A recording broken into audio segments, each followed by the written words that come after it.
સાબરકાંઠા જિલ્લામાં પડી રહેલ આકરી ગરમી આ વખતે ખેતીવાડીને પણ નુકસાન પહોંચાડ્યું છે। જિલ્લામાં શાકભાજીના વાવેતર કરવામાં આવ્યું હતું, જો કે આકરી ગરમીએ પાકને સોથ વાળી દીધો છે, જેને લઈને ભાવ આસમાને પહોંચ્યા છે। સાબરકાંઠા જિલ્લામાં 45 ડિગ્રીથી વધુ ગરમીનો ભોગ બની છે, ત્યારે શાકભાજી અને જેના કારણે ગૃહિણીઓનું બજેટ ખોરવાઈ ગયું છે। આમ તો મોંઘા ભાવના બિયારણ અને ખાતર નાખી શાકભાજીનું વાવેતર કરવામાં આવ્યું છે। જિલ્લામાં વધી રહેલા ગરમીના પારાએ આ શાકભાજીના ફૂલ ખીલતાની સાથે જ ખેરવી દીધા હતા। તો જો કોઈ ફૂલમાંથી ફળ બેસે તો નાનકડું ફળ પણ તાપમાં મુરઝાઈને ખરી પડતું હોય છે, જેને લઈને સારી આવકની આશાએ વાવેલો પાક પૂરતું પાણી આપવા છતાં ઉત્પાદન આપતું નથી રહ્યો। ત્યારે ખાસ કરીને વેલાવાળી શાકભાજી જેવા કે તુરિયા, ગલકા, દૂધી, કાકડી, ટમેટા સહિતના અન્ય શાકભાજી ગરમીને લઈને ઉત્પાદનમાં ભારે અસર પડી છે। સાબરકાંઠા જિલ્લામાં હોલસેલ માર્કેટ ખાતે ભાવમાં ભારે તેજી જોવા મળી હતી। આમ તો ખેડૂતોને ભાવ મળી રહ્યો છે, ભાવ પહેલા કરતાં પણ પોસાય તેમ નથી, કારણ કે પહેલા મળેલ ભાવ કરતાં આ વખતે ભાવ વધુ મળ્યા છે, પણ સામે ખેડૂતોને નુકસાન જ છે। છેલ્લા 25 દિવસથી શાકભાજીની આવકમાં ઘટાડો જોવા મળ્યો છે। છેલ્લા 25 દિવસથી આકરી ગરમીને લઈને ભાવ આસમાને પહોંચ્યા છે, સામે ઉત્પાદન કરતાં માર્કેટમાં આવક ઘટી છે।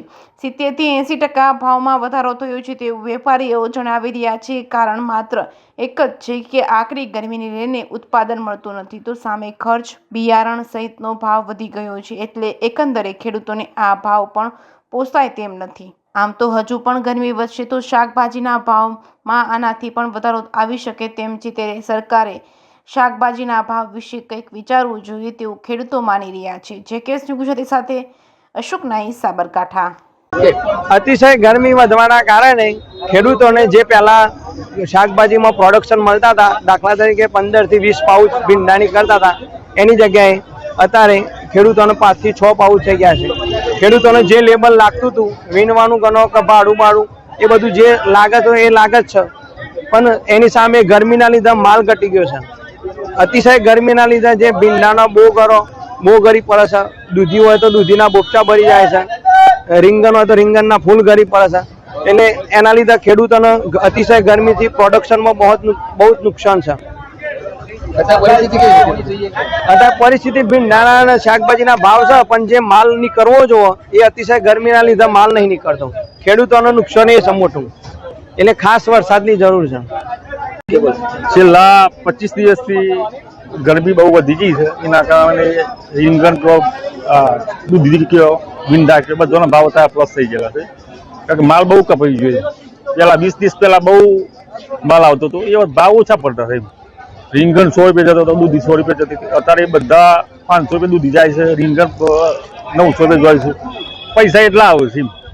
એટલે આ ગરમીના કારણે ફૂલગર બી નહીં ટકતો, પાણી ભલે ગમે એટલું વાળીએ તો એ કોઈ ટકતું નથી ખેતરમાં, પૈસા એટલા આવે છે, લેબર બહુ વધી ગયું છે, એટલે આ ભાવ આવતા મને પોસાય જ ના। ભલે ભાવ 900 રૂપિયા હોય, પણ માલ 2 પાઉચ જ નીકળે છે। પેલા 100 રૂપિયા ભાવ હતો, એ વખતે 10 પાઉચ નીકળતો હતો, એટલે પૈસા તો એ જ છે કે એમ, એટલે આ સૈરાશામાં તો નુકસાન જ છે। આજે શાકભાજીની આવક બહુ ઓછી થઈ ગઈ છે, વધુ ગરમી પડવાથી બધો પાક બળી ગયેલો છે।